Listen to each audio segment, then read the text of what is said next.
विदिताखिल शास्त्र सुधा जलधे महितोपनिषत् कथितार्थ निधे हृदये कलये विमलं चरणं भवशंकर देशिकमे शरणम् करुणावरुणालय पालय मां भवसागर दुःख विदून हृदं रचयाखिल दर्शन तत्त्वविदं भवशंकर देशिकमे शरणम्. இப்படி அந்த சம்சார வியவஸ்தையை வச்சுட்டு இருக்கோம் அத்வைத சாஸ்திரத்துல. இப்போ ஒரு கேள்வி வரும், இந்த ஈஸ்வரன் வந்து நியாமகராக அத்வைதத்திலையும் ஒத்துக்கிறதுன்னு நீங்க சொல்ற. அப்படி சொன்னால் எல்லாமே ஈஸ்வராதீனமா இருக்கு. அப்போ எது பண்ணாலும் ஈஸ்வரன் எப்படி நினைக்கிறதோ அப்படிதான் நமக்கு நடக்கும் இருக்கிறச்சே நம்மளுடைய பிரவൃத்தி எல்லாம் வியர்த்தமா போச்சே. நமக்கு விவேகம் எதுக்கு ஏற்படுறது? நமக்கு எந்த ஒரு விவேகம் இருந்தாலும் அந்த விவேகத்தினால உபயோகமே இல்லை. ஏனால் எதுவும் வந்து ஈஸ்வர நிச்சயத்தினால நம்மளுடைய பூர்வ கர்மா முன்னாடி இருக்கக்கூடிய கர்மாக்களே வச்சுட்டு எல்லாமே என்ன சொல்றது அது ஆல்ரெடி அதனுடைய செட்டிங் ஆயிடுத்து நாடகம் எப்படி போறதுன்றது. அப்ப நமக்கு புதுசா ஒன்றும் பண்ண பண்றதே இல்லை. எது மனசுல வருதோ ஏதோ பண்ணிட்டு இருக்கோம், அவ்வளவுதான். எது பண்ணினாலும் ஈஸ்வர நியந்திரமா தான் எல்லாமே நடக்கிறது சொன்னால் நமக்கு விவேகம் உபயோகம் இல்லைன்னு வரும். அப்போ சாஸ்திரமும் வியர்த்தம்னு வரும். ஏன்னா சாஸ்திரம் வந்து எதுக்கு வந்தது? விவேகம் சொல்லி கொடுக்கறதுக்கு தானே. நமக்கு நல்ல புத்தி சொல்லி கொடுக்கறது தானே சாஸ்திரம் வந்தது. நல்ல புத்தினால என்ன பண்ண முடியும்? நம்மளால ஏதாவது மாற்ற முடியுமா? ஒண்ணுமே மாற்ற முடியாது. வர வேண்டியது எல்லாமே வந்துட்டு தான் இருக்கும். அப்படி இருக்கிறச்சே விவேகம் வியர்த்தமா போச்சேன்னு ஒரு கேள்வி. அதுக்கு என்ன பதில் சொல்லணும்? அப்படி கிடையாது. ஈஸ்வரன் நம்மளை நியமனம் பண்றதுன்னு சொன்னா என்ன அர்த்தம்? அது வந்து ஒரு காத்தடிக்கும் பொழுது ஒரு ஒரு ஒரு இலை பறந்து போய் இன்னொரு இடத்துல போய் விழுறது இல்லையா? அந்த மாதிரி பலாத நியம எதின்னு கிடையாது. ஈஸ்வரன் நம்மளை பிரவൃத்தி பண்ணி வைக்கிறதுன்னு சொன்னா என்ன அர்த்தம்? நம்ம இந்த உடம்பு வரும் பொழுதே, உடம்பு எப்ப கிடைக்கிறதோ அந்த கிடைக்கிற சமயத்திலேயே இந்த உடம்புல இந்த சரீரத்தில் இருந்துட்டு அனுபவிக்க வேண்டிய கர்மாக்களுடைய பொதுவான ஒரு லிஸ்ட் இருக்கு. அது கண்டிப்பா அந்த அனுபவம் வரும் என்றது கட்டாயமா சொல்ல முடியாது. வரலாம், அவ்வளவுதான்.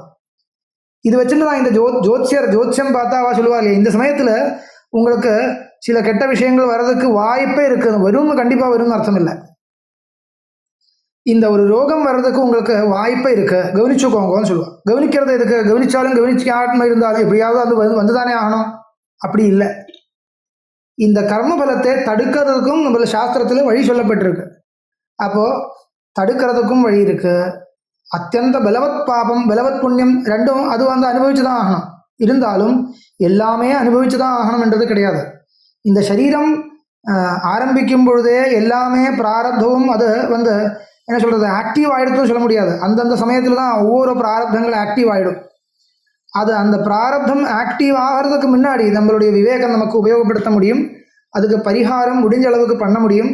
அதனால கர்மபலத்தையும் தடுக்கிறதுக்கும் சாஸ்திரம் உபாயம் சொல்றது. அந்த உபாயத்தை கவனிச்சுண்டு கர்மபலத்தை கெட்ட பலத்தை தடுக்கிறதுக்கும் சாஸ்திரத்தில் வழி இருக்கிறதுனால அந்த சாஸ்திரம் வியர்த்தம் இல்லை, நம்மளுடைய விவேகமும் வியர்த்தம் இல்லை. எது பண்ணணும் எது பண்ணக்கூடாது என்றது சொல்றதுதான் ஈஸ்வரனுடைய வாணி. வேதமோ தர்மசாஸ்திரமோ புராணங்களோ எல்லாம் ஈஸ்வரனுடைய உபதேசம் மாதிரி நம்ம ஏன் எடுத்துட்டு இருக்கோம் கேட்டா, அது வந்து ஈஸ்வரன் அந்த உபதேசம் பண்றது நீ எப்படி பண்றதுன்னு பாக்குற மாதிரி. குர்வந்தம் ஹி காரயதி பாஷ்யத்தில் இருக்கு. எது பண்ணணும் எது பண்ணக்கூடாது என்று நமக்கு விட்டு கொடுத்துருக்கு. அது சாஸ்திர திருஷ்டியை வச்சுண்டு சில விஷயங்கள் நம்ம பண்ண ஆரம்பிச்சாச்சுன்னு வச்சுக்கோங்க, அதுக்கு தேவையான அந்த கர்மபலங்கள் நல்லதோ கெட்டதோ ஏதோ ஒன்று வரும். அது பண்ண போறதே இல்லைன்னு வச்சுக்கோங்க. ஒருத்தருக்கு பாருங்க, ஒரு உதாரணமா சொல்றேன். ஒருத்தருக்கு விவாகம் பண்ணினால் பெரிய அனர்த்தம்னு ஒரு ஜாதகத்தில் இருக்கு, ஒரு கர்மபலம் இருக்குன்னு வச்சுக்கோங்க. இது இவன் தெரிஞ்சுட்டு விவாகமே பண்ண போறது இல்லைன்னு வச்சுக்கோங்க, அவனுக்கு அந்த பலம் கொடுக்கவே கடவுளாலையும் கொடுக்க முடியாது. விவாகம் பண்ணினால் கிடைக்க வேண்டிய துரிதம் ஒருத்தர் விவாகம் பண்ணாம இருந்தால் கொடுக்கவே முடியாது. ஆமாம், ஆனால் எப்படியாவது அவன் அந்த விவாகத்தில் போய் மாட்ட போகிறது என்றது சொல்ல முடியாது. நமக்கு ஒரு விவேகத்துக்கு உபயோகப்படுறதாங்க. ஆனால் பிரபலமான விருதமாக இருந்தால் அது எப்படியாவது நடந்து தான் ஆகும், அது வழி இல்லை. ஒரு ஒரு மீடியம் சக்தி இருந்தால் அந்த துரிதத்தினுடைய சக்தி எப்படின்னு வச்சுட்டு பொறுத்த வரைக்கும் தான் இதெல்லாம் கவனிக்கணும். ஆனால் ஓரளவுக்கு இந்த சம்சாரத்தை நமக்கு அனுகூலமாக பண்ணுறதுக்கும் சாஸ்திரத்தில் உபாயங்கள் சொல்லப்பட்டிருக்கு. அது வியர்த்தம் இல்லை. அதை ஈஸ்வரன் பலாத்காரேன பிரவர்த்தயதின்னு சொல்ல முடியாது. நம்ம என்ன பண்ண போகிறதுன்னு பார்க்குறார். நம்ம இப்படி பண்ண ஆரம்பிச்சாச்சுன்னா அதுக்கு தகுந்த மாதிரி சில கர்மபலங்களை அவர் பிராரப்தமாக மாற்றி விடுறது. இல்லைன்னா அந்த பிராரப்தத்தை அங்கேயே தடுக்க போகிறது. சில சமயத்தில் அங்கேயே நிற்கும், அது இன்ஆக்டிவாக நிற்க போகிறது. அப்படி இருந்தால் நமக்கு வாழ்க்கை அப்படியே நடத்தி முன்னாடி போயிட்டு இருக்கலாம் இல்லையா? அதனால எல்லாமே ஈஸ்வராதீனம் என்று இருந்தால் கூட இந்த சாஸ்திரத்துக்கும் விவேகத்துக்கும் ஒன்றும் உபயோகம் இல்லை, வியர்த்தம்னு யாரும் சொல்லக்கூடாது. இது ஒரு விஷயம். இப்போ அடுத்த ஒரு கேள்வி. ஈஸ்வரன் நமக்கு அனுகிரகம் பண்ணுறது, நிகிரகம் பண்ணுறது எல்லாம் சொல்லுவோம். ஈஸ்வரனுக்கு பிரீதி இருக்குது, நமக்கு மேலே கோபம் இருக்குது சொல்லுவோம். இதெல்லாம் என்ன? ஈஸ்வரன் எப்படி அனுகிரகம் பண்ண முடியும்? நம்ம பண்ணின கர்மாவனுடைய பலத்தை கொடுக்கறது தானே ஈஸ்வரனுடைய வேலை. அதுக்கு மேலே ஒரு அனுகிரகம் சொன்னால் என்ன அர்த்தம்? அது ஈஸ்வரன் நிகிரகம் பண்ணுறதுன்னு சொன்னால் என்ன அர்த்தம்? அதுக்கு ஒரு கேள்வி. இந்த கேள்விக்கு பதில் சொல்லும் பொழுது பாருங்கோ, ஈஸ்வரன் அனுகிரகம் பண்ணுறதுன்னு சொன்னால் உண்மையாக நம்மளுடைய சொன்ன மாதிரி நம்மளுடைய கர்ம பலத்தை நமக்கு ஏற்படுத்தி கொடுக்கறது அவ்வளோதான். அது புண்ணிய கர்மத்தினுடைய பலத்தை ஏற்படுத்தி கொடுக்கும் பொழுது ஈஸ்வரா அஸ்மாசு பிரீதா, எனக்கு மேலே ஈஸ்வரன் பிரியமாக இருக்கார். இல்லைன்னா ஈஸ்வரனுக்கு என் மேலே கோபம் இருக்குன்னு சொல்லுவோம். பிரீத்தியும் கோபமும். என் மேலே ஈஸ்வரனுக்கு வாத்சல்யம் இருக்குது, என் மேலே கோபம் இருக்குது. கோபம் இருக்குதுன்னு சொன்னால் என்ன அர்த்தம்? நம்மளுடைய பாப பலத்தை ஈஸ்வரன் கொடுக்கறது, அப்போ கோபம் இருக்குதுன்னு அர்த்தம். கோபம் இருக்குதுன்னு பேசுவோம். உண்மையாக பிரீத்தியும் கோபம் இருக்கலாமான்னு கேட்டால் இருக்கலாம் சொல்கிறேன். இது இருந்தால் என்ன? ஒருத்தர் புண்ணியம் பண்ணினவர், அவருக்கு புண்ணியத்தினுடைய பலன் கொடுக்கும் பொழுது பிரீதியோட ஈஸ்வரன் கொடுக்கிறார். பாபத்தினுடைய பலன் கொடுக்கும் பொழுது கோபத்தோட கொடுக்கிறார். அது அந்த பிரீதியும் கோபமும் ஈஸ்வரனுக்கிட்ட இருக்குன்னு சொன்னால் என்ன அர்த்தம்? நாம் சொல்றது என்னென்ன பாரமார்த்திக திருஷ்டியில் இருக்குன்னு அர்த்தம் இல்லை, வியாபகாரிகமா. இதெல்லாம் வியாபகாரிகம் சொன்னால் என்ன தப்பு? யோசிச்சு பாருங்க, எந்த தப்பும் கிடையாது. அப்போ ஒருவேளை உங்களுக்கு சந்தேகம் வரும், ஈஸ்வரனுக்கு பிரீதியும் கோபமும் எல்லாம் இருக்குன்னா நம்மளே மாதிரி ஒரு சாதாரண ஜனம், ஒரு மனுஷன் மாதிரி ஆயிடுத்தேன்னு கேட்டால் அப்படி இல்லை. இப்போ ராகத்வேஷங்கள் என்றது வேற, பிரீதி கோபம் என்றது வேற. ஒரு தனக்கு ஒரு சுவார்த்த லாபம் கிடைக்கிறதுக்கு ஒருத்தர் மேலே ஆசை வைக்கிறது தப்பு. எனக்கு உபயோகம் இல்லைன்னு வச்சுட்டு எனக்கு விருத்தமாக இருக்கிறது எல்லாமே துவேஷிக்கிறது அந்த தப்பு. இது லோகத்தில் தப்புன்னு சொல்லுவோம். ஆனால் பிரீத்தி கோபம் என்றது அந்த பக்ஷபாதம் வராது. ஒரு வாத்தியார் இருக்கார், நன்றாக படிக்கக்கூடிய ஒரு வித்தியார்த்தியோட மேல் அவருக்கு பிரீத்தி இருக்கு. கெட்ட விவகாரம் பண்ணுற ஒரு வித்தியார்த்தி இன்னொருத்தன் இருக்கான், அவன் மேலே கோபம் இருக்குன்னு சொன்னால் அவர் அந்த வாத்தியாருக்கு பக்ஷபாதம் இருக்குதுன்னு சொல்ல முடியுமா? முடியாது. அது இருக்கவே இருக்கும். எனக்கு என்ன தோஷம் என்ன? அப்படிதான் இருக்கும், அப்படிதான் இருக்கணும். கோபம் இருக்குன்னு சொன்னால் கோபமும் துவேஷமும் வேற. கோபம்னு சொன்னால் என்ன அர்த்தம்? அந்த கோபம் இருக்குன்றதுனால அந்த வித்தியார்த்திக்கு அஹிதம் வராது, அவர் கோபிக்கிறார். ஏன்னா இப்படி வரக்கூடாது, நீ இப்படி நடக்கக்கூடாது, நீ பண்ணுறது தப்பு என்று காமிக்கிறதுக்கு அவர் தன்னுடைய கோபத்தை காண்பிக்கிறார். அதனால என்ன தோஷம்? துவேஷம் என்றது வேற. துவேஷம் என்று சொன்னால் என்ன அர்த்தம்? அந்த வித்தியார்த்திக்கு அஹிதம் வரும்படியா ஏதாவது பண்ணுறது, அவனுக்கு என்ன ஸ்ரேயஸ் அடைய முடியாத மாதிரி ஏதோ ஒரு பிரதிபந்தம் பண்ணுறதா இருந்தால் துவேஷம் இருக்குன்னு அர்த்தம். துவேஷம் இருந்தால் தப்பு. ஈஸ்வரனுக்கு துவேஷம் இருக்குன்னு சொல்லவே இல்லை. ஈஸ்வரனுக்கு கோபம் இருக்குது. கோபம் வரலாமே, என்ன சாஸ்திரத்தை அனுசரிக்கலை யார் ஒருத்தர், அவர் மேலே கோபம் வருது, வரட்டுமே. அது வியாபகாரிகம தத்துவமாக இருந்தால் கூட நமக்கு சொல்கிறதுக்கு ஒன்றும் நமக்கு அதில் விரோதம் இல்லைன்னு அர்த்தம். வியாபகாரிகம தத்துவமாகவே இருக்கட்டும், அந்த பிரீத்தியும் கோபமும் எல்லாம் ஈஸ்வரனிடத்தில் இருக்குன்னு சொன்னால் அத்வைதத்துக்கு அத்வைத சித்தாந்தத்துக்கு எந்த பாதிப்பும் கிடையாது. நிர்குண பிரம்மம், நிர்குணம் என்ன சொல்றது, என்ன அர்த்தம்? பிரம்மம் நிர்குணம் தான் சொன்னா என்ன அர்த்தம்? பாரமார்த்திகமான எந்த தர்மமும் கிடையாதுன்னு அர்த்தம். நிர்தர்மகம், தர்மமே கிடையாது பிரம்மத்துக்கிட்ட. எந்த எந்த ஒரு ஒரு அட்ரிபியூட்ஸ் ஒண்ணுமே கிடையாதுன்னு சொன்னா என்ன அர்த்தம்? எது இருந்தாலும் அது பிராதிபாசிகமாகவோ வியாபகாரிகமாகவோ இருக்கு. பாரமார்த்திகமான எந்த விதமான தர்மமும் அதில் கிடையாது, அவ்வளவுதான் அர்த்தமே தவிர எந்த தர்மமும் கிடையாதுன்னு அர்த்தம் இல்லை. சர்வஜத்துவம் எங்க இருக்கு? பிரம்மத்துக்கிட்ட தான் இருக்கு. சர்வ ஜெகன் நியாமகத்துவம் எங்க இருக்கு? இதெல்லாம் தர்மங்கள் தானே. ஆனால் பாரமார்த்திகமான தர்மங்கள் இல்லை, வியாபகாரிகமான தர்மங்கள். இந்த மாதிரி இந்த பாரமார்த்திக சத்தை, வியாபகாரிக சத்தை, பிராதிபாசிக சத்தை, இது வச்சுட்டு தான் அத்வைத சித்தாந்தம் டெவலப் ஆகிறது. இப்படிதான் சொல்லணும். அப்போ ஈஸ்வரன் நமக்கு அனுகிரகம் பண்றது, நிகிரகம் பண்றது எல்லாம் சொல்ல முடியும். அதுல இன்னொரு விசேஷம் சொல்றேன். ஈஸ்வரனுக்கு காருண்யம் இருக்குமா? ஈஸ்வரனுக்கு நம்ம ஈஸ்வரனுக்கு ஒரு ஈஸ்வரனிடத்தில் இருந்த ஒரு காருண்யத்தை நம்மளால எக்ஸ்பெக்ட் பண்ண முடியுமா? முடியாதுன்னு சில பேர் நினைக்கிறார். ஏன்னால் ஒரு காருண்யம் ஒருத்தர் காண்பிக்கிறதா இருந்தால் பக்ஷபாதம் வந்துருத்து, பார்ஷியாலிட்டி என்ற தோஷம் வரும் இல்லையா? அப்போ பார்ஷியாலிட்டி இருக்கக்கூடாது ஈஸ்வரன் தானே நினைச்சுட்டு இருக்கோம். பார்ஷியாலிட்டி இருக்கக்கூடாதுன்னா காருண்யம் இருக்கக்கூடாது. காருண்யம் எப்போ சொல்ல முடியும்?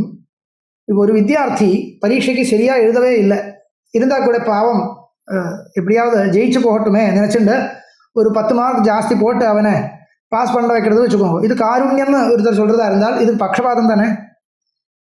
அந்த சமயம் இன்னொரு வித்தியார்த்தி நன்றாக படித்து நன்றாக பரீட்சை எழுதியிருக்குன்னா அந்த எக்ஸாமில் அவனுக்கு மார்க் போடுறதுக்கு காருண்யம் தேவையா? இல்லை, அவன் எழுதி வச்சிருக்கானே, எழுதி வச்சிருக்கிறதுக்கு மார்க் போடணும், அவ்வளோதானே. காருண்யம் எக்ஸ்ட்ரா தேவையா? தேவையே இல்லை. அப்போ இவனுடைய கர்மாவே தாண்டி, அவனுக்கு கர்மா இருந்தாலும் இல்லாட்டாலும் அந்த கர்மாவே தாண்டி தனக்கு இருக்கிற ஒரு சக்தியே வச்சுட்டு கொஞ்சம் மாறுதல், அதுக்கு மேலே தன்னுடைய ஒரு ஒரு ஒரு கண்ட்ரோல் மேலே கொண்டு வரதா வந்து ஏதாவது பண்ணி கொடுக்கறதா இருந்தால் அதுக்கு தான் காருண்யம்னு பேர் லோகத்தில் தெரியுது. அவருடைய கருணையினால எனக்கு வேலை கிடைச்சது. பல பேர், நிறைய பேர் இருந்தது, ஆனால் எனக்கு தான் வேலை கொடுத்துருக்குன்னு அவருடைய காருண்யம் ஒருத்தர் லோகத்தில் பேச்சு வரும். இந்த மாதிரி இடத்துல ஒரு பக்ஷபாதம் தான் தெரியுது. உண்மையாக பாருங்க, ஒரு உண்மையான ஒரு வாஸ்தவம் நான் சொல்கிறேன். லோகத்தில் எல்லா பக்தாளுக்கும் வந்து பக்ஷபாதியான ஈஸ்வரனை தான் தேவைப்படுறது. ஈஸ்வரனுக்கு பக்ஷபாதமே இல்லைன்னு தெரிஞ்சு போச்சுன்னால் அந்த பக்தியே போயிடும், பக்தியே கெட்டு போயிடும். யோசிச்சு பாருங்க. ஏன்னால் நம்ம எத்தனையோ பாவங்கள் பண்ணியிருக்கோம், தெரியாமல் பண்ணியிருக்கோம், தெரிஞ்சு பண்ணியிருக்கோம், எல்லாமே பண்ணியிருக்கோம். அது க்ஷமஸ்வா க்ஷமஸ்வா க்ஷமஸ்வா க்ஷமஸ்வா இதுதானே பார்த்துச்சுட்டு இருக்கோம். க்ஷமஸ்வானா என்ன அர்த்தம்? க்ஷமஸ்வா சொன்னா என்ன அர்த்தம்? நீ கவனிக்க கூடாதுதானே அர்த்தம். நான் பண்ணியிருக்கேன், பாபங்கள் நிறைய பண்ணியிருக்கேன், என்ன பண்றது? இப்பதான் எனக்கு விவேகம் கிடைச்சிருத்து இப்படி பண்ணக்கூடாதுன்றது. அந்த பாபங்களே கவனிக்காம இருன்னு அர்த்தம் தானே. அதனுடைய பலம் கொடுக்காம இரு. அப்போ நீ பக்ஷபாதியா இருன்னு அர்த்தம். நீ பக்ஷபாதியா இரு, இப்படிதானே அர்த்தம். அப்போ பிரார்த்திக்கிறவா எல்லோரும் வந்து, பிரார்த்தனை பண்றவா எல்லோரும் வந்து அந்த பக்ஷபாதியான ஈஸ்வரனை தான் எதிர்பார்த்துட்டு இருக்கா. அது ஒரு இந்த ஈஸ்வரன் வந்து எது நீ பண்ணின கர்மாவுக்கு தான் பலம் கொடுக்கும் முடிவாச்சுன்னா எதுக்கு பிரார்த்தனை பண்ணணும்? பண்ணினது கிடைக்க தான் போகிறது. ஒன்றுமே அதுக்கு இதுக்கு பண்ண முடியாது, ரெமடியே கிடையாது, அவ்வளோதானே. அப்போ பக்தி பண்ணி என்ன வர போகிறது? இதுதான் வரும் எல்லோருக்கும். அதனால இந்த காருண்யம் என்ற குணம் ஈஸ்வரனுக்கிட்ட இருக்க முடியுமா ஒரு கேள்வி. அதுக்கு என்ன பதில் சொல்லணும்னா கண்டிப்பாக இருக்க முடியும்னு சொல்கிறேன். காருண்யம் என்றது ஈஸ்வரனிடத்தில் எப்படி அதனுடைய அந்த காருண்யம் என்ற குணத்தினுடைய வியாபாரம் என்னன்னு சொல்றேன். ஏன்னா பக்ஷபாதித்துவம் வரப்படாது. பக்ஷபாதம் என்ற தோஷம் இல்லாமலே காருண்யத்தை எப்படி நிரூபணம் பண்றதுன்னு நான் சொல்றேன். பாருங்க, நம்ம பண்ணக்கூடிய புண்ணியங்கள் பாபங்கள்னு கர்மாக்களே ரெண்டா பிரிக்கிறோம். இப்படி பண்ணினா புண்ணியம், இப்படி பண்ணினா பாபம்னு கர்மாக்களே பிரிக்கிறது இல்லையா? அதுல ஒரு புண்ணியம் என்று சொல்லக்கூடிய ஒரு கர்மா பெர்ஃபெக்டா பண்றது யாராவது இருக்கா? எந்த பாபமும் பண்ண மாட்டான், அந்த மாதிரி யாராவது இருக்கா? கிடையவே கிடையாது. எல்லா புண்ணிய கர்மாவையும் எப்படியெல்லாம் வாழணும் அப்படிதான் வாழறது. ஒரு சின்ன மிஸ்டேக் கூட இல்லாமல் யாராவது இருக்கா உலகத்துல? பண்ண வேண்டிய அத்தனை தர்மங்களையும் பண்ணி முடிக்கிறவா யாராவது இருக்கா? இந்த காலத்தில் இல்லைன்றது இல்லை, எந்த காலத்திலும் இல்லை. தர்மசாஸ்திரத்தில் இருக்கிற அத்தனையும் தர்மத்தையும் விடாம பண்ணிட்டு இருக்கிறவா ஒரு ஒரு ஒரு சில ஜாஸ்தி பண்றவா இருக்கான், அதோட குறைச்சலா பண்றவா இருக்கான், இன்னும் யதாசக்தி பண்றவா இருக்கான், எல்லாமே இருக்கா. எல்லோரும் உண்மையா ஒரே வார்த்தையில் சொன்னா யதாசக்தி தான் பண்றா. யதாசக்தி தெரியும், வார்த்தைக்கு அர்த்தம் தெரியும் இல்லையா? முடிஞ்ச மாதிரி பண்றோம், முடிஞ்ச அளவுக்கு பண்றோம், அவ்வளவுதான். இது இந்த காலத்துல இல்லை, எந்த காலத்துல தான் அப்படிதான். அப்போ அப்படிதான் பண்ண முடியும், உலகத்துல அப்படிதான் வாழ முடியும். சில தர்மங்கள் இதுதான் தர்மம் நமக்கு தெரியும், ஆனா பண்ண முடியாது உலகத்துல. உலகம் வேற விதமா இருக்குன்னா எப்படி பண்ண முடியும்? புஸ்தகத்துல இருக்கு, இப்படிதான் ஸ்ராத்தம் பண்ணணும்னு இருக்கு. அந்த ஸ்ராத்த விதியை நீங்கள் ஒரு தடவை பாருங்க. ஒருத்தனையும் கூப்பிடவே முடியாது ஸ்ராத்தத்துக்கு, அப்படி இருக்கு. அந்த ஸ்ராத்தத்துக்கு கூப்பிட வேண்டியவனுடைய லட்சணம் எப்படி தர்மசாஸ்திரத்தில் இருக்குன்னு பார்த்தால் அது கூப்பிடுறதுக்கு யாருமே கிடையாது உலகத்துல, அந்த மாதிரி இருக்கும். ஆனா பண்ண சாத்தமே வேண்டாம்னு வச்சுக்கலாமா? அப்படி இல்லை, யதாசக்தி பண்றது. இந்த மாதிரி பார்த்தால் எல்லா கர்மாக்களையும் புண்ணியமாகவே இருக்கட்டும், பாபமா இருக்கட்டும், சில சமயத்துல பாபம் பண்றது என்ன பண்றது? சில சமயத்துல அந்த பண்ணிதான் ஆகணும், வேற வழி இல்லை. பாபமும் தெரியும், நமக்கு தெரிஞ்சாலும் வேற வழி இல்லாம பண்றது இருக்கு. இந்த மாதிரி சமயத்துல இதுக்கெல்லாம் ஒரே பலம் இல்லை. ஒருத்தன் தெரியாம பண்றதுக்கும் தெரிஞ்சுண்டு பண்றதுக்கும், தெரியாம தப்பு பண்றதோட தெரிஞ்சுண்டு தப்பு பண்றதா இருந்தால் அது தோஷம் ஜாஸ்தின்னு சொல்லுவோம் இல்லையா? கண்டிப்பா சொல்லுவோம். தெரியறதுக்கு தகுதி இருந்துண்டு கண்ணு மூடிண்டு தெரியாம இருக்கிறதுக்கும் பாபம் இருக்கு. சக்தி இருந்துண்டு ஆலசியத்தினால பண்ணாம இருந்தால் பாபம் இருக்கு. சக்தி இல்லாமல் சக்தி இல்லாததுனால சில கர்மாக்கள் விட்டு போச்சுனால் அதனால பெரிய பாபம் கிடையாது. இப்படி எல்லாம் தர்மம் இல்லைன்னா அதர்மம் சொல்லக்கூடிய கர்மாக்கள் இருக்கே, இது ஒரு ஸ்ட்ரெயிட் லைனில் நம்மளால கொண்டு வர முடியாது. அது யாரு எப்படி எந்த சிச்சுவேஷன்ல எப்படி பண்றார், எப்படி வாழ்றார், ஏன் இப்படி அவன் பண்ணினான் என்றது ஒரு சர்வஜனால தான் தெரிஞ்சுக்க முடியும். இது ஒரு கம்ப்யூட்டரைஸ்டு வேல்யூவேஷன் வர முடியாது. இவன் பண்ணினது தர்மமா அதர்மமா என்றது ஒரு கம்ப்யூட்டரைஸ்டு வேல்யூவேஷன் இதுக்கு இல்லவே இல்லை. அவன் எந்த சிச்சுவேஷன்ல இருக்கு, அவனுடைய ஸ்திதி என்ன, அவனுடைய மனோவிச்சாரம் என்ன, மனோகதி என்ன, எதனால ஏன் அப்படி அவன் பண்ணியிருக்கான், இதெல்லாம் வச்சுட்டு தான் ஒரு பலத்தை ஏற்படுத்த முடியும். அதனால பாருங்கோ, நம்ம பண்ணக்கூடிய கர்மாக்களை பண்ணும் பொழுது தர்மமாக இருக்கட்டும், இவ்வளவுதான் என்னால் முடியும் என்ற ஒரு வினயத்தோட நம்ம பண்றதா இருந்தால் அந்த வினயத்தை தெரிஞ்சுண்டு அவனுடைய ஹிருதய பாவத்தை தெரிஞ்சுண்டு ஈஸ்வரன் போரும் என்ற இவன் யதாசக்தி பண்றான் என்று நினைச்சுண்டு அந்த கர்மாவுக்கு பலன் கொடுக்கறதுன்னு. உண்மையா வெளியிலிருந்து பார்த்தா பர்ஃபெக்டா பண்ணவே இல்லை. ஒரு தார்மிகனை கூப்பிட்டு பார்த்தா நான் பர்ஃபெக்டா பண்ணியிருக்கேன்னு கேட்ட, நீ பண்ணவே இல்லை, எல்லாமே வேஸ்ட்டு சொல்லுவா. ஆனால் ஈஸ்வரன் எப்படி பார்க்கிறார் அதுதான் பார்க்கணும். வெளியில் இருக்கக்கூடியவா என்ன சொல்றாருன்றது விஷயம் இல்லை. ஈஸ்வரன் எப்படி பார்க்கிறாருனால் நம்மளுடைய சிச்சுவேஷன் புரிஞ்சுண்டு அதுக்கு தேவையான புண்ணியமோ பாபமோ என்றது. ஹலோ, மன்னிக்கணும் மகோதயா, சாரி மன்னிக்கணும் மகோதயா, ஒரு பார்ட்டிசிபென்ட் மியூட் பண்ணிட்டேன், அவளை மியூட் பண்ணிட்டேன். சரி சாரி, இப்படி கண்டினியூ பண்ணுவோமா? சரி. இப்படி நமக்கு நம்ம பண்ணக்கூடிய புண்ணிய பாபங்களுக்கு ஒரு சரியான ஒரு என்ன சொல்றது, இது எவ்வளவு புண்ணியம் எவ்வளவு பாபம் என்றது ஒரு ஒரு சார்ட் போட்டுண்டு அது வேல்யூவேஷன் பண்ண முடியாது. பேப்பர் வேல்யூவேஷன் பண்ற மாதிரி அந்த மாதிரி முடியாது. அதனால ஒரு சேதனாக இருந்துண்டு ஒரு நம்மளுடைய அவஸ்தை புரியும்படியா ஒருத்தர் இருந்துட்டு, இப்ப லோகத்திலும் அப்படிதான், லோகத்துல எத்தனையோ ரூல்ஸ் வச்சிருக்காங்க இல்லையா? லோகத்துல எத்தனையோ ரூல்ஸ் வச்சிருக்காங்க, நம்மளுடைய கான்ஸ்டிடியூஷன் படியா எத்தனையோ ரூல்ஸ் இருக்கு. ஆனால் ஒருத்தர் இன்னொருத்தரை துரோகம் பண்ணியிருக்கான்னு வச்சுக்கோங்க, அவன் எந்த அபிப்பிராயத்துல துரோகம் பண்ணியிருக்கான்னு வச்சுட்டு தான் அந்த தண்டனை ஜாஸ்தியா கொடுக்கணுமா கம்மியா கொடுக்கணுமா. ஏன் இது ஒரு ஜட்ஜின்னு ஒருத்தர் வச்சிருக்கா இல்லையா? ஜட்ஜாக ஏன் ஒருத்தரை வச்சிருக்கா? ஒரு கம்ப்யூட்டர் வச்சா போருமே, போராது. ஏன் போராதுனால் ஒரு சேதனனுக்கு தான் தெரியும் அவன் எந்த சுச்சுவேஷனில் எப்படி பண்ணியிருக்கான்றது. இல்லைன்னா தண்டனையை சரியாக கொடுக்க முடியாது. அதனால அந்த தண்டனை எப்படி கொடுக்கணும் எப்படி கொடுக்கக்கூடாது என்றது புரிஞ்சுக்கிறதுக்கு ஒரு சேதன சக்தியாக இருக்கணும். அதனால நம்மளுடைய பாபங்களை நம்மளுடைய மனோபாவத்தை வச்சுண்டு கொஞ்சம் குறைக்கிறதுக்கு ஒரு ஈஸ்வரனுக்கு ஒரு ஒரு ஒரு இது இருக்கு. குறைச்ச கொஞ்சம் கம்மி பண்ணி கொடுக்கறதுக்கு ஈஸ்வரனுக்கு என்ன சொல்றது ரைட்ஸ் இருக்கு. அப்படிதான் சொல்றேன், ஈஸ்வரனுக்கு ரைட்ஸ் இருக்கு. அதனால அந்த இடத்துல ஈஸ்வரனுடைய காருண்யத்தை நம்ம உபயோகப்படுத்துறோம். இந்த காருண்யம் என் மேல இருக்கட்டும் என்ற பிரார்த்தனை பண்றதுனால எந்த தப்பும் கிடையாது. அதனால நம்ம பண்ணின பிராரத்தத்துக்கு நம்மளுடைய உடம்பு அப்படியே விட்டு கொடுத்துண்டு ஏகாந்தமா கண்ணு மூடிண்டு உட்கார்றதுன்றது மட்டும் இல்லை. அப்படி உட்காரலாம். எப்பேற்பட்டவன் ஒரு அவ்வளவு விரக்தனா இருக்குன்னா உலகத்தை அனுகூலமாகவும் பிரதிகூலமாகவும் பிரிக்கவே வேண்டாம் என்று நினைச்சுட்டு பரம விரக்தனா இருந்துண்டு ஒரே ஏகாந்த மோட்ச சாதனையில் இருக்கிறவனா இருந்தால் சரி, உனக்கு அனுகூலமும் இல்லை பிரதிகூலமும் இல்லை, எது வந்தாலும் வரட்டும், அவ்வளவுதான், இந்த உடம்ப இருக்கிற வரைக்கும் இருக்கட்டும், இல்லைன்னா வேண்டாம். அந்த அளவுக்கு பெரிய பரம வைராக்கியம், பரமமான வைராக்கியம் வந்தவனுக்கு சரி, அது சரி. ஏன்னா ஈஸ்வரனுடைய காருண்யமும் வேண்டாம், அனுகிரகமும் வேண்டாம், ஒண்ணுமே வேண்டாம். அவனுக்கு கூட சின்ன விஷயத்துல காருண்யம் தேவைப்படுறது. ஏன்னா அவன் ஏன் எதுக்கு இருந்துட்டு இருக்கான்? தத்துவஞானம் கிடைச்சு முக்தி அடையணும். அதுக்கு தான் தத்துவஞானம் கிடைக்கணும்னா அதுக்கு தேவையான இந்த உடம்பு நிற்கணும் இல்லையா? அதாவது ஈஸ்வரனுக்கிட்ட கேட்டுதான் ஆகணும், வேற வழி இல்லை.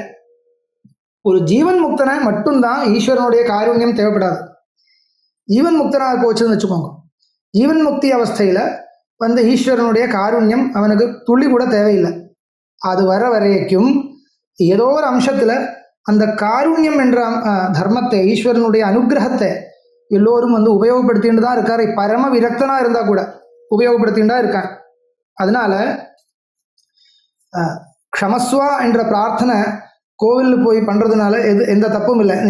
நீங்க அத்வைத பட்சத்தில் இல்லைன்னு யாரும் கவலைப்பட வேண்டாம். நீங்க அத்வைத பட்சத்திலேயே இருந்துட்டு அத்வைத பிலோசபியே தலையில் வச்சுண்டு நீங்க அழகா பிரார்த்தனை பண்ணலாம். பாபத்தை நிவர்த்தி பண்ண வேண்டும் என்ற பிரார்த்தனையை தைரியமா பண்ணலாம். இந்த அத்வைத வாசனை நமக்கு ரொம்ப ஜாஸ்தியா இருக்குன்னா அதனால ஒரு பக்குவதை வேணுமே. எல்லோரும் பிரார்த்தனை பண்ற மாதிரி நானும் பிரார்த்தனை பண்றதா இருந்தா என்ன எனக்கு விசேஷம், நான் பெரிய அத்வைதியா இருக்கானே என்ற ஒரு அத்வைதா காம்ப்ளெக்ஸ்னு இருக்கு. அத்வைதா காம்ப்ளெக்ஸ்னு சொல்லுவேன். அந்த அத்வைத காம்ப்ளெக்ஸ் உங்களுக்கு இருக்குன்னா தப்பா நினைச்சுக்க வேண்டாம். ஒரு சாஸ்திரியமா சொன்னா கூட அந்த அத்வைத வாசனை இருக்கிறதா இருந்தால் நம்ம என்ன பண்ணணும்னால் ஈஸ்வர பிரார்த்தனை பண்றதுனால தப்பு இல்லை. ஆனால் இது கிடைக்கணும் அது கிடைக்கணும்னு கேட்கக்கூடாது. இவ்வளவு இருந்தால் அவங்க நம்ம மெச்சூரிட்டி ஆயிடுத்து போறோம். அந்த சாதன திசையில நம்ம இவ்வளவுதான் பார்க்கணும். எனக்கு இதுதான் ஸ்ரேயஸ் என்று நம்மளே முடிவு பண்ணி இது கிடைச்சாதான் எனக்கு என்னுடைய சாதனை சபலமாக இருக்கும். உலகத்தில் எனக்கு இதுதான் கிடைக்கணும், இது கிடைக்கக்கூடாது, இதுதான் வரணும், இதுதான் எனக்கு ஸ்ரேயஸ் சாதனம் அப்படி நம்ம கேட்காமல் எது எனக்கு ஸ்ரேயஸ், என்னுடைய கர்மபலத்துக்கு அனுகூலமாக எந்த ஸ்ரேயஸை நான் அடைய முடியுமோ அந்த ஸ்ரேயஸ் பகவான் கொடுக்கட்டுமே என்ற திருஷ்டியில் பாவத்தை பரிகாரம் பண்ணுறதுக்கு மட்டுமாக பிரார்த்தனை பண்ணுறது. இது ஒரு அத்வைத வாசனை இருக்கிறவன் இந்த ஒரு திருஷ்டியில பிரார்த்தனை பண்ணலாம். இதை தவிர்த்து மேலே போக வேண்டாம். இது இவ்வளவு இருந்தால் தான் நம்ம ஒரு அத்வைத சாதனையில் இருக்கு நம்மளால மனசுல நினைக்க முடியும். புரியறது இல்லையா நான் சொல்றது? லோகத்துல பாபங்கள் நமக்கு எத்தனையோ வந்திருக்கலாம். அந்த பாபங்கள் நிவர்த்தி பண்றது தான் எனக்கு வேலை. புதுசாக கிடைக்கிறதோ இல்லையோ, கிடைக்கிறதோ எது, நமக்கு ஒரு கார் கிடைக்கணும்னு நினைக்கிறோம். அந்த கார் கிடைச்சா எனக்கு அனுகூலமா பிரதிகூலமா தெரியாது. ஒருவேளை அந்த கார் கிடைச்சால் தான் நமக்கு அனர்த்தமோ தெரியாது. அப்போ காரு கிடைக்கணும் என்று பிரார்த்தனை பண்ணக்கூடாது. அப்படின்னு சொன்னால் சாஸ்திரியமாக சொன்னால் காமிய பிரார்த்தனைகளை விட்டுண்டு எது நமக்கு ஸ்ரேயஸ் பகவான் அனுகிரகிச்சு கிடைக்கிறதோ அது கிடைக்கட்டும், இல்லைன்னால் வேண்டாம் என்ற எதிர்ச்சாலாக சந்துஷ்டா கீதையில் வருது இல்லையா? இதுதான் அத்வைத சாதனா. அத்வைத சாதகாலா இருந்தால் அவ்வளவுதான் நினைக்கணும். ஆனால் ஈஸ்வரனுடைய காருண்யத்தை பிரார்த்தனை பண்றது என்றதுனால மட்டும் நமக்கு அத்வைத சாஸ்திரத்தினுடைய சாதனா மார்க்கத்திலிருந்து நம்ம வெளியில் வந்துருத்தோம் என்ற ஒரு என்ன சொல்றது ஒரு இன்ஃபீரியாரிட்டி மனசில் வச்சுக்க வேண்டாம்னு இதுதான் இதுக்கு சொல்லணும். அப்புறம் இப்போ இன்னொரு சில விஷயங்கள். ஈஸ்வரனுக்கு இப்போ சர்வஜத்துவம், சர்வ ஜெகத் கர்த்திருவம், இத்தனை தர்மங்கள், ஈஸ்வரத்துவம் என்ற தன்மையை நிரூபணம் பண்ணுறதுக்கு எத்தனை தர்மங்கள் தேவைப்படுதோ அதெல்லாமே நம்ம வியாபகாரிகமாக வச்சுக்கலாம். நான் சொன்னேன் இல்லையா ஆரம்பத்தில், வியாபகாரிக சத்தியம் பிராதிபாசிக சத்தியம்னு இருக்கு. அதில் பிராதிபாசிக சத்தியம்னா இன்னும் வேலிடிட்டி இல்லை. சொப்னத்தில் இருக்கிற மாதிரி, சொப்னத்தில் பார்க்கக்கூடிய வஸ்துக்கள் மாதிரி சில தர்மங்கள் ஈஸ்வரனிடத்தில் இருக்கும். ஈஸ்வரனிடத்தில் என் மேலே துவேஷம் வந்துருத்துன்னு இருக்குது ஒரு பக்தனை எண்ணம் வருதுன்னு வச்சுக்கோங்க. அது அந்த துவேஷம் ஈஸ்வரன்கிட்ட கிடையவே கிடையாது, அது பிராதிபாசிகம். ஆனால் கோபம் வந்துருத்துன்னு சொன்னால் அது வியாபகாரிகம். கோபம் வியாபகாரிகமாக வச்சுக்கலாம், துவேஷம் வியாபகாரிகமாக வச்சுக்க முடியாது, பிராதிபாசிகம். ஈஸ்வரனுக்கு அப்படி இருக்குன்னு பிரமை, அவ்வளோதான். ஏன்னா நமக்கு ஏற்படக்கூடிய பிரமை, அந்த பிரமையினால ஈஸ்வரனிடத்தில் சில தர்மங்கள் நம்ம நிரூபணம் பண்ணுறதா இருந்தால் அது பிராதிபாசிகம். இல்லைன்னா லோகத்தில் லோக சார்வஜனீனமாக ஜென்ரலாக சொல்ல வேண்டிய ஈஸ்வரத்துவம், ஈஸ்வரனுடைய ஈஸ்வரத்துவத்தை நிரூபணம் பண்ணுறதுக்கு தேவையான தர்மங்கள் இருக்கு. சர்வஜத்துவம், சர்வசக்தி மத்துவம், இதெல்லாம் வியாபகாரிக தர்மங்கள், பிரம்மத்தினுடைய வியாபகாரிக தர்மங்கள்னு சொல்லலாம். இப்படி தான் அதை பிரிக்கணும். இப்போ இதுக்கு மேலே ஒரு கேள்வி சில பேர் கேட்பார். சரி, நம்ம கர்மாக்கள் ஈஸ்வரன் தர்மங்களே பண்ணணும்ன்றது வேதம் மூலமாக நமக்கு தெரிவிக்கிறது, புராணங்கள் மூலமாக தெரிவிக்கிறது, எத்தனையோ சாஸ்திரங்கள் இருக்குது. இந்த மாதிரி சாஸ்திரங்கள் படித்து பண்ண வேண்டிய கர்மாக்களை பண்ணிட்டு இருக்கணும், அவ்வளோதான். பண்ணிட்டு இருந்தால் போகிறோம், விகித கர்மாக்களே பண்ணிட்டு இருந்தால் போகிறோம். அதுக்கப்புறம் இந்த ஈஸ்வரனை பிரார்த்தனை பண்ணுறோம். எதுக்கு இந்த பக்தியும் பிரார்த்தனையும் அதெல்லாம் எப்படி இதுக்கு தேவைப்படுறது, இதுக்கு என்ன உபயோகம் அதுக்கு? இப்படி ஒரு கேள்வி.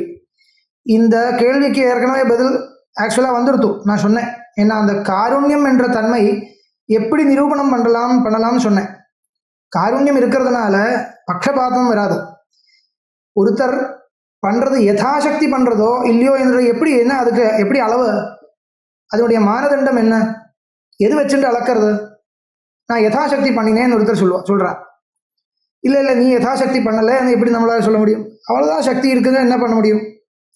ஆனால் அவனுக்கு தான் தெரியும் அவன் யதாசக்தி பண்ணியிருக்கானோ இல்லை ஏதோ ஒரு ஆலசியத்தினால பண்ணாமல் விட்டுருக்கானோ, இதெல்லாம் அவனுக்கு தான் தெரியும்.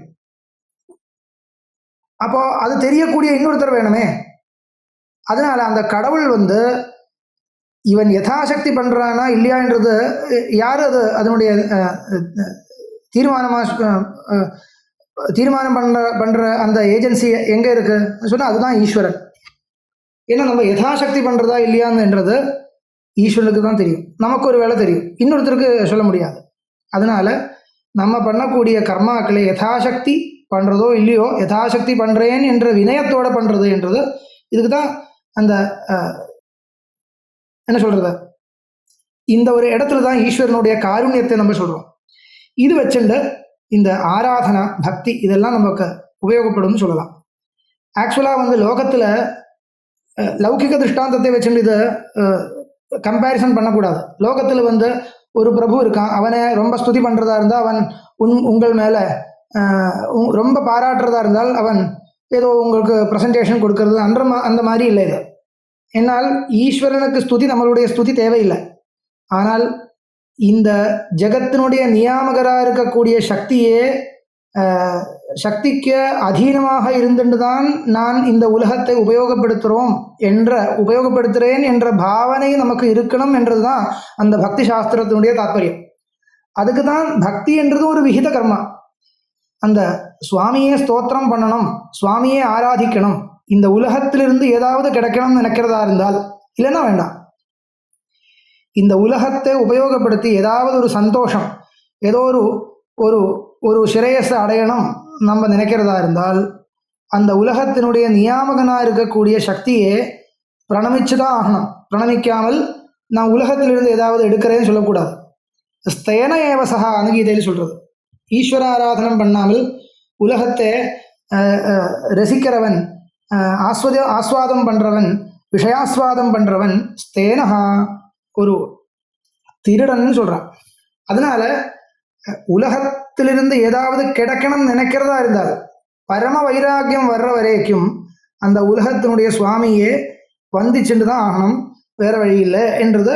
அந்த பக்தின்றது நமக்கு ஒரு என்ன சொல்றது, அதுவும் ஒரு விகித கர்மா. அதனால விகித கர்மாக்களை மட்டும் பண்ணினா போருமே, அதுக்கப்புறம் இந்த கர்மாவுக்கு பலம் கொடுக்கணுமே, பலம் கொடுக்கறதுக்கு பலம் கிடைக்கணுமே, கொடுங்களேன்னு பிரார்த்தனை பண்ணணுமா கேட்டால் பலம் கொடுங்களேன்னு பிரார்த்தனை பண்றது இல்லை. அதுக்கு அர்த்தம் அப்படி இல்லை. அது என்ன சொல்றது, நான் பண்ணின கர்மா ஈஸ்வரார்ப்பண புத்தியா பண்ணியிருக்கேன், அதனால இந்த கர்மாவை எடுத்துட்டு பார்த்துட்டு சந்தோஷிச்ச நீ கொடுக்குற பலத்தை நான் எடுத்துக்கிறேன் என்ற ஒரு பிரதிஜை அது. அதனால நமக்கு பலவிதமான மெச்சூரிட்டி கிடைக்கிறது, அதெல்லாம் வேற விஷயம். அதுக்கு லௌகிக பலங்களும் இருக்கு, அதெல்லாம் நிறைய இருக்கு, நிறைய சொல்லலாம். ஒரு சகுணமூர்த்தியை நம்ம ஆராதனை பண்ணும் பொழுது அவர்கிட்ட இருக்கக்கூடிய குணங்களை, ஒவ்வொரு குணங்களை நம்ம அனுசந்தானம் பண்றது இல்லையா, இந்த அனுசந்தானத்தினால அந்த குணங்கள் நமக்கிட்டும் வந்து சேர்றது. இப்படியெல்லாம் அதுக்கு சில சைக்கலாஜிக்கலாக கூட சில விஷயங்கள் அந்த அதில் சொல்ல முடியும். அதனால பக்தி பண்ணுறது, ஆராதனை பண்ணுறது, இதெல்லாம் ஒரு அத்வைத சாதகனாக இருந்து பண்ணக்கூடாத விஷயம் அது நினைக்கக்கூடாது. அத்வைத சாதகனாக இருந்தால் கூட நமக்கு உலகத்தில் வேற ஒன்றுமே இல்லைன்னா கூட இந்த உடம்பு நமக்கு தேவைப்படுறது. இந்த உடம்பு கெட்டு போச்சுன்னால் ஒரு சாதனையும் நடக்காது, ஒன்றும் நடக்காது. அதனால அந்த சாதனைக்கு தேவைப்படும்படியா இந்த உடம்பு நிற்கணும், இந்த ஒரு உத்தேசமாவது இருக்கணும் இல்லையா. அதுக்கும் அது உலகத்தோடு சேர்ந்த விஷயம்தான். அதனால உலகத்தோடு சேர்ந்த எந்த விஷயத்தை நம்ம கிடைக்கணும், ஒரு சித்திக்கணும்னு நினைக்கிறதா இருந்தாலும் அதுக்கு உலகத்துக்கு சுவாமியான பரமேஸ்வரனை பிரார்த்தனை பண்றது என்றது நம்மளுடைய கலாச்சாரம் என்றது மட்டும் இல்லை. அது ஒரு கலாச்சாரம், அதனால அப்படியே இருந்துட்டு போகட்டுமே அப்படி இல்லை. அது ஒரு சாஸ்திர சித்தாந்தம், அப்படிதான் இருக்கணும் என்றது இருக்கு. அது அத்வைத சாஸ்திரத்திலும் அதுக்கு ஒன்றும் விரோதம் இல்லைன்னு அர்த்தம். இப்போ சில பேர் கேட்பான், எனக்கு இந்த அத்வைத ஸ்ரத்தையினால அத்வைத சாஸ்திரம் படிச்சு ஜெகத்தெல்லாம் மித்தியம் தெரிஞ்சு போச்சு, அதனால அந்த ஜெகத் நியாமகனாக இருக்கக்கூடிய ஈஸ்வரனிடத்தில் பக்தியை கெட்டு போச்சு. ஏற்கனவே முட்டாளா இருந்த சமயத்துல ரொம்ப பக்தி இருந்தது, இப்போ அந்த அத்வைதம் படிச்சு அந்த பக்தியே கெட்டு போச்சு. அது சில பேர் கேட்பான், பக்தியே கெட்டு போச்சுன்னு கேட்பான். அப்ப அவனே கேட்கணும், உனக்கு மித்யாத்துவாதம் படிச்சு இந்த பிரபஞ்சத்துல ஸ்ரத்த போச்சா, கடவுளுக்கிட்ட மட்டும் ஸ்ரத்த போயிடுதா? உனக்கு பிரபஞ்சத்திலையும் ஸ்ரத்த இல்லை, கடவுளுக்கிட்டும் ஸ்ரத்த இல்லைன்னா நான் கேட்க மாட்டேன். அப்படி இல்லை, பிரபஞ்சத்தை ரொம்ப அருமையா வச்சுட்டு இருக்க, பிரபஞ்ச நியாமகர மேல ஸ்ரத்த இல்லைன்னு சொன்னா அது தப்பு. புரியுறது இல்லையா? பிரபஞ்சத்திலையும் உனக்கு ஸ்ரத்த இல்லை, ஸ்ரத்த இல்லைனால் பிரபஞ்சத்தை அனுகூலமாகவும் பிரதிகூலமாகவும் நான் பிரிச்சு பார்க்கறதே இல்லை. அப்படி இருக்கணும், அந்த அளவுக்கு உலகத்துல ஸ்ரத்த இல்லைனால் ஏதோ அப்படியே போயிட்டு இருக்குது அப்படி அர்த்தம் இல்லை. உலகத்துல இருக்கிற வஸ்துக்களே, விஷயங்களே அனுகூலம் பிரதிகூலம் என்ற ரெண்டு விதமா பார்க்குற அந்த பார்வையே போயிடுத்து, அந்த வாசனையே போயிடுத்து, அந்த அளவுக்கு மெச்சூர்ட் ஆயிடுத்துன்னு வச்சுக்கோங்க. பரவாயில்ல. அதுக்கப்புறம் ஈஸ்வரன் மேல ஸ்ரத்த போயிடுத்துன்னா பெரிய தப்பு இல்லை. ஆனால் அது இல்லையே, இவ்வளோ எல்லாம் அத்வைதம் படித்தாலும் உலகத்தில் இருந்து அது கிடைக்கணும், இது கிடைக்கணும், அப்படி இருக்கணும், இப்படி இருக்கணும் தானே வச்சுட்டு இருக்கோம். அப்போ அந்த அத்வைத சாஸ்திரம் படிக்கிறதுனால உலகத்தில் ஸ்ரத்த போகலை, உலகத்தினுடைய நியந்தாவா இருக்கக்கூடிய ஈஸ்வரனுக்கிட்ட மட்டும் ஸ்ரத்த போகிறதுன்றது சரியான விஷயம் இல்லை. அதனால இதெல்லாம் நம்மளுடைய அந்த கரணத்தை செக் பண்ணணும், என்ன நடந்துட்டு இருக்கு, என்ன தாட் ஃப்ளோ போயிட்டு இருக்குன்றத யோசிக்கணும், அப்பதான் தெரியும். இப்போ அத்வைத சாஸ்திரத்துல ஈஸ்வரன் மேல எப்படி பக்தி வரும்? ஒரு மாயாவ சின்ன சைதன்யம் சொன்ன, மாயாவ சின்ன சைதன்யம் அந்த மாதிரி ஒரு சாஸ்திரத்துல சொல்றது பார்த்தால் இந்த மாயாவ சின்ன சைதன்யத்துக்கு மேல எப்படி பக்தி வரும் சில பேர் கேட்பான். அதனால பக்தி வரணும்னால் நமக்கு புராணம் படிச்சுதான் ஆகணும். புராணத்தினுடைய சைலியில எப்படி புராணம் சொல்லி கொடுக்கறதோ அந்த சைலியில் ஈஸ்வர ஸ்வரூபத்தை பார்க்கணும், அப்பதான் பக்தி வரும் என்றது சொல்றது.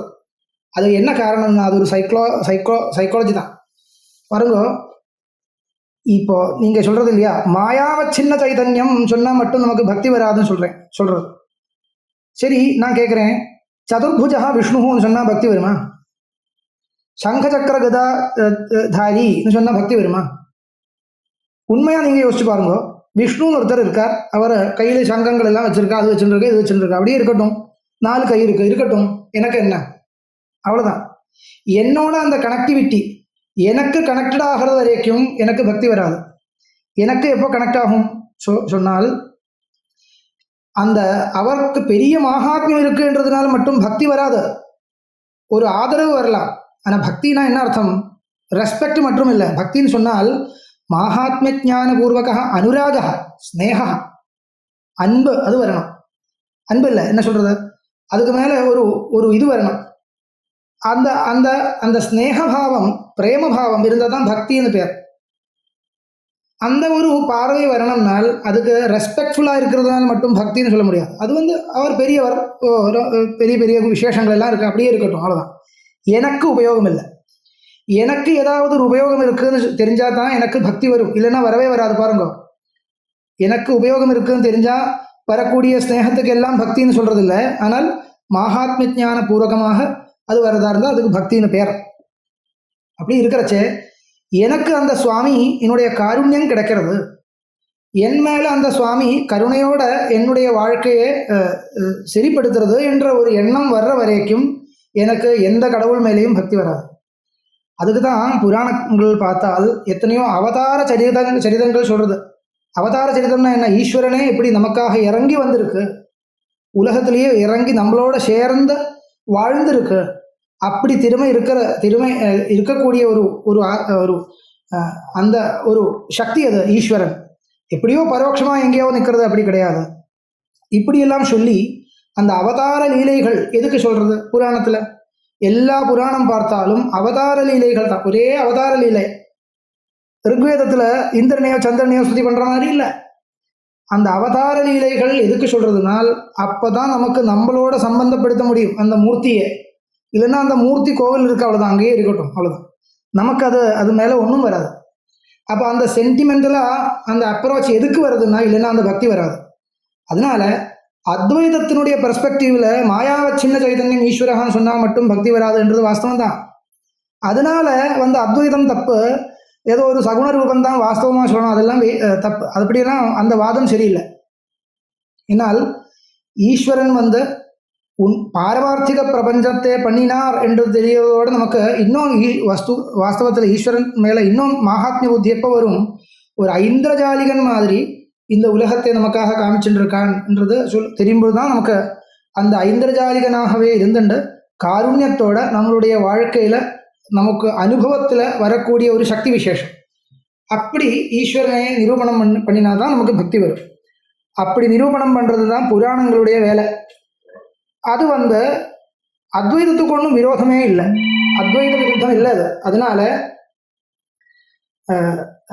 என்ன சொல்கிறேன், அத்வைத பட்சத்தில் இருந்துட்டு பக்தி வராது இப்படிலாம் கேட்கக்கூடாது.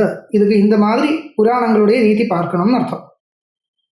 அந்த ஈஸ்வரனை பல ரூபத்தில் நிரூபணம் பண்ணுறது, நானா ரூபங்கள் ஈஸ்வரனுக்கு சொல்கிறது. இப்போ முக்கியமான ஒரு கேள்வி, ஈஸ்வரனுக்கு இத்தனை ரூபங்கள் எதுக்கு? மாயாவ சின்னம் சைதன்யம் ஈஸ்வரா ஏக ஏவான்னு சொன்னால் போகிறோம் இல்லையா? அப்படி தானே சொல்கிறோம், அவ்வளோதான் இருக்கணும். எத்தனையோ ரூபங்கள் ஈஸ்வரனுக்கு சொல்லப்பட்டிருக்கு புராணத்தில். இதெல்லாம் எதுக்குன்னு சொன்னால் ஸ்ட்ரைட்டாக பதில் கொடுப்பார் பெரியவாள்லாம். என்ன சொல்லுவார்? உபாசனார்த்தம்னு. சரி, உபாசனார்த்தம் ஏதோ ஒரு ரூபம் இருந்தால் போருமே, இத்தனை ரூபங்கள் எதுக்கு? சிவன், விஷ்ணு, காளி, தேவி, பகவதி, கணேசன், சுப்பிரமணியன், இத்தனை ரூபங்கள் எதுக்குன்னு கேட்டால் ருச்சி பேதேனா திருப்பி பதில் கொடுப்பான். ஒவ்வொருத்தருக்கும் ஒவ்வொரு இன்ட்ரெஸ்ட்டு, ஒவ்வொருத்தருக்கும் மனசில் எது பிடிச்சதோ அந்த மாதிரி ரூபத்தில் தியானம் பண்ணணும்னு உபாசகானாம்னு அர்த்தம். சரி, இதுக்கு மேலே கேள்வி, இந்த ரூபங்களே வச்சுண்டு எத்தனையோ கதைகள் இருக்குது. இந்த ரூபங்கள் பகவானுடைய ரூபங்களாக சொல்லப்பட்டிருக்கக்கூடிய இத்தனை ரூபங்கள் இது ஒரு கல்பிதமான ரூபமா, வாஸ்தவிகமான ரூபமா? கேள்வி. ஒன்று சொல்லலாம், பாரமார்த்திக சத்தியம்னு சொல்ல முடியாது. பாரமார்த்திக சத்தியமாக எதை சொல்லணும்? நிர்குண சைதன்யத்தை மட்டும்தான் பாரமார்த்திக சத்தியமாக சொல்லணும். வேற எதுவுமே பாரமார்த்திக சத்தியம் இல்லை. அப்போ இத்தனை ரூபங்கள் இருக்கு. இப்போ கணேசன் ஒரு கணேசா பகவான் பிள்ளையாரும் சொல்றது இல்லையா? இந்த பிள்ளையாருடைய ஒரு சுரூபம் இருக்கு. இது பரமேஸ்வரனுடைய புத்திரனாக சொல்லப்பட்டிருக்கு, பார்வதியோட புத்திரனாக சொல்லப்பட்டிருக்கு. இப்போ கடவுளுக்குள்ள நிறைய ரிலேஷன்ஷிப் இதெல்லாம் புராணத்தில் தெரியுது. இதெல்லாம் வெறும் கதையா, என்ன அதுக்கு உபயோகம், வெறும் இமேஜினேஷனா இப்படின்னு கேள்வி. அதுக்கு பதில் ஒன்றும் இல்லை. இப்படி இந்த புராணத்தில் சொல்லப்பட்ட அந்த ரூபம் இருக்க அது வெறும் இமேஜினேஷன் சொல்லக்கூடாது. அது வியாவகாரிக சத்தியமாக கண்டிப்பாக கட்டாயமாக சொல்லியாகணும். அது வியாவகாரிக சத்தியம், பாரமார்த்திக சத்தியம் இல்லை. புரியுறதா? வியாவகாரிக சத்தியம். நம்மளுடைய ஜாகிரத் காலத்தில் தெரியக்கூடிய பிரபஞ்சம் எப்படி சத்தியமோ அப்படி ஒரு சத்தியம் அது. அப்போ இந்த ரூபம் எங்கே இருக்கு, அங்கே இருக்கா, இங்கே இருக்கா, அந்த லோகத்தில் இருக்கா, இந்த லோகத்தில் இருக்கா, இப்படிலாம் கேட்கக்கூடாது. ஏன்னா எந்த லோகத்தில் ஒரு பிரத்யேக இடத்து, ஒரு விசேஷமான ஒரு இடத்துல அப்படியே நிற்கிறது, அது சாப்பிட்றது அப்படி ஒன்றும் அர்த்தம் இல்லை. அது ஒரு கணேசன்னா அது லட்டு சாப்பிட்றது, அது சாப்பிட்டுட்டு தான் நம்மளே மாதிரி இன்னொரு வேறு எங்கேயாவது ஒரு இடத்துல அப்படி ஒரு லைஃப் செட்டில் பண்ணி அப்படி ஜீவிச்சுட்டு இருக்கு, அப்படி அர்த்தம் இல்லை. அது அப்படி நினைக்கக்கூடாது. குழந்தை மாதிரி அப்படி நினைக்கக்கூடாது. ஆனால் எப்படின்னால் அந்த கதைகள் எல்லாமே அந்த ரிலேஷன்ஷிப் சொல்கிறதும் எல்லாமே உபாசனார்த்தம். அந்தந்த ரூபத்தில் அந்த மூர்த்தியை தியானம் பண்ணணும் என்றுதான் அர்த்தம். பரமேஸ்வர புத்திரனாக பிள்ளையாரை நீங்கள் பிரார்த்திக்கணும் தான் அர்த்தம். இப்படி பிரார்த்திச்சால் உங்களுக்கு இந்த பலன் கிடைக்கும் சொன்னால் இந்த பலன் கிடைக்கும், சந்தேகமே இல்லை. உங்களுக்கு பிரதிபந்தம் கிடையாதுன்னா அந்த பலன் கிடைச்சுதான் ஆகணும். பிரதிபந்தம் இருக்குன்னா கிடைக்காது, அவ்வளோதான் விஷயம். அதனால இப்படி இந்த ரூபத்தை இப்படி உபாசித்தால் உங்களுக்கு இந்த பலன் கிடைக்கும். அந்த ரூபத்தை உங்களால் பார்க்க முடியுமா? கண்டிப்பாக பார்க்க முடியும். எல்லோரும் பார்க்கும்படியா இல்லையே கேட்டால் பார்க்கும்படியா இல்லை, அவ்வளோதான். அது எங்கே இருக்குன்னு கேட்கக்கூடாது. ஆனால் சிவலோகம் அவாப்னோதி, விஷ்ணு லோகம் அவாப்னோதி, இப்படியெல்லாம் இருக்கு இல்லையா? இருக்கலாம். அப்போ அந்த லோகத்தில் அந்த மூர்த்தி விசேஷத்தை நீங்கள் அவிச்சின்னமாக பிரார்த்தனை பண்ணுறதா இருந்தால், அந்த மூர்த்தியோட பக்தனாக இருந்தால், ஒரு சமயம் அந்த புண்ணியத்தினால அந்த ஒரு லோக விசேஷத்தை நீங்கள் அடைய போகிறது. அந்த லோகத்தில் அந்த மூர்த்தியோட சாட்சா்காரம் உங்களுக்கு எப்பொழுதும் ஏற்படுறது. அதனால ஒரு ஆனந்த விசேஷம் கிடைக்கிறது. இப்படி வச்சுக்கலாம். அதனால என்ன தகராறு? இது ஒன்றும் அத்வைதத்துக்கு விருத்தம் இல்லைன்னு என்றது ஸ்ரத்தையாக நீங்கள் கிரகிக்கணும். ஏன்னால் எல்லாம் ஈஸ்வரனுடைய மாயாமயமான ரூபம். ஈஸ்வரன் பக்தானுகிரகார்த்தம் எப்படி அவதாரம் என்றது இருக்கோ, அவதாரம் என்றது எப்படி நிரூபணம் பண்ணணும்? அவதாரம் ஈஸ்வரனுடைய கர்மாவினால இல்லை, எத்தனையோ பக்தாளுடைய கர்மாவினால ஈஸ்வரனுக்கு ஒரு சரீரம் கிடைக்கிறது. இதுக்கு சரீரம்னு ஆக்சுவலாக சொல்ல முடியாது. சமயம் ஆயிடுத்துன்னு நினைக்கிறேன், ஒரு 2 வார்த்தை சொல்லி முடிக்கிறேன். ஈஸ்வரனுடைய சரீரம்னு ஆக்சுவலாக சொல்லக்கூடாது. சரீரம் எப்போ சொல்ல முடியும்? நமக்கு நம்மளுடைய கர்மாவினால நமக்கு எது கிடைச்சதோ அதுதான் சரீரம்.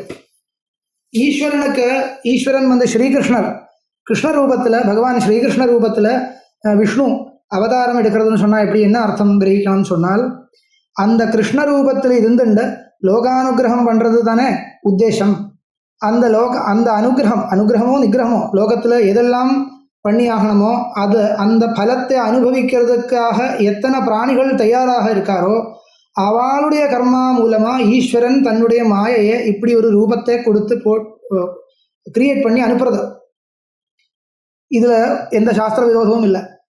ஈஸ்வரன் தன்னுடைய மாயையினால டைரக்டாக ஈஸ்வர சிருஷ்டியாக எது இருக்கோ அதெல்லாம் வியாபகாரிகம். புரிஞ்சுக்கோங்க, அதெல்லாம் வியாபகாரிக சத்தியம். அப்போ இத்தனை ரூபங்கள் நம்ம புராணத்தில் சொல்லப்பட்ட அத்தனை தேவதா ரூபங்கள் நம்மக்கிட்ட இருக்கு, நம்ம பிரார்த்தனை பண்ணிட்டு இருக்கோம்.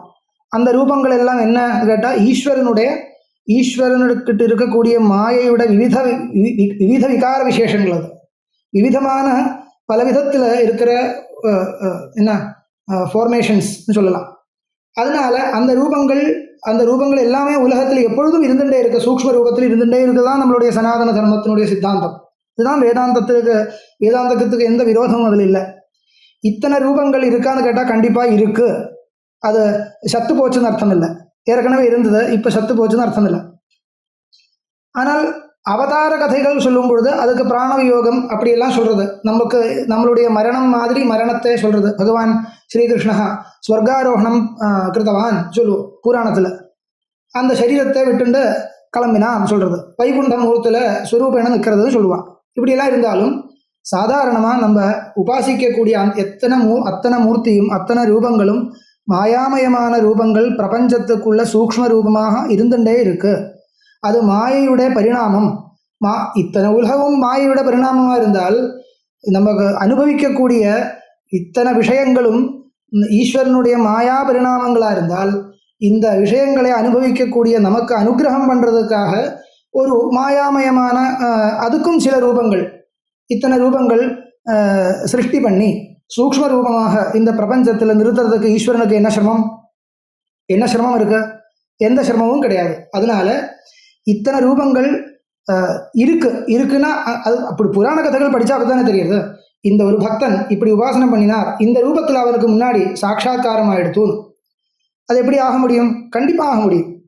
அது அவனால் தான் பார்க்க முடியும், இன்னொருத்தனால பார்க்க முடியாது. ஏன்னா அந்த உபாசனாவில் யாருக்கு இருக்கோ அவனுக்கு தான் அந்த ரூபத்தை பார்க்க முடியும், இன்னொருத்தனால பார்க்க முடியாது. அதனால மட்டும் அது ஒரு பிராதிபாசிக திருஷ்யம் இல்லை. அதனால ஒரு ஜஸ்ட் ஒரு கவியோட இமேஜினேஷன், ஒரு பொயட்டிக்கல் இமேஜினேஷன் வச்சுக்கக்கூடாது. ஏன்னா ஜஸ்ட் பொயட்டிக்கல் இமேஜினேஷன் இல்லை. ஏன்னா இத்தனை ரூபங்கள் இப்படி எல்லாம் பகவானே ஆராதனை பண்ணலாம், அது பண்ணினால் இப்படி பண்ணினா இந்த பலம் கிடைக்கும். இது பிரதிபாதனம் பண்ணுறதுக்கு தான். அது சம்பந்தமான ஏகப்பட்ட கதைகள் சொல்கிறது, புராண கதைகள் எல்லாம் அதுக்கு தான். அதனுடைய மகாத்மியத்தை நமக்கு மகாத்மிய புத்தி ஏற்படுத்தணும்.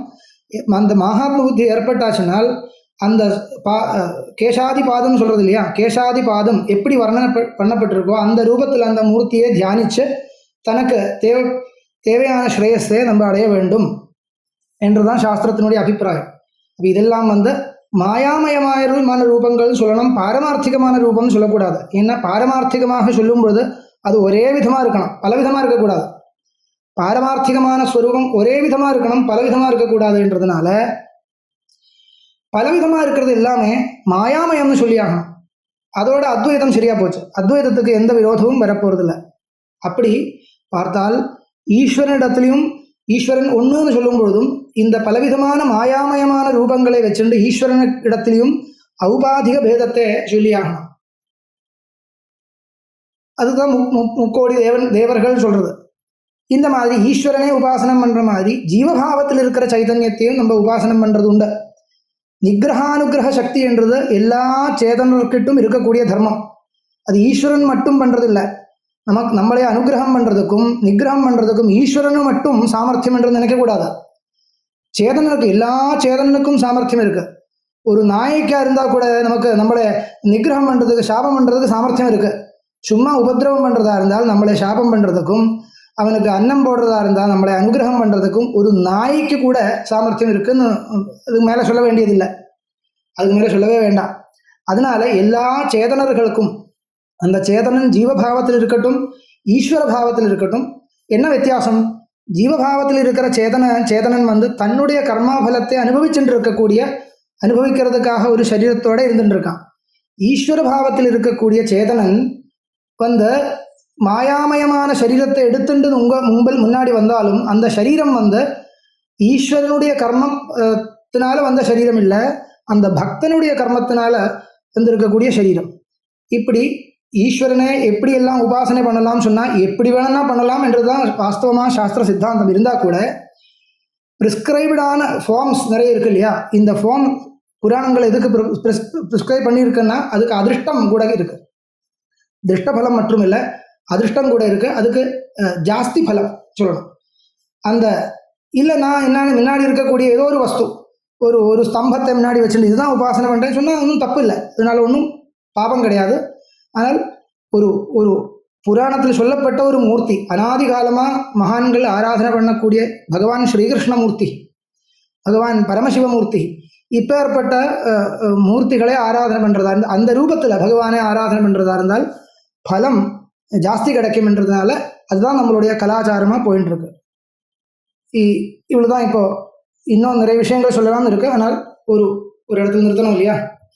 இப்போ நமக்கு சமயம் ஆயிடுத்து, அதனால இதோட பூர்த்தி பண்ணுறேன். ஹர நம பார்வதி பதையே, ஹர ஹர மகாதேவ. ஓம் தத்சத்.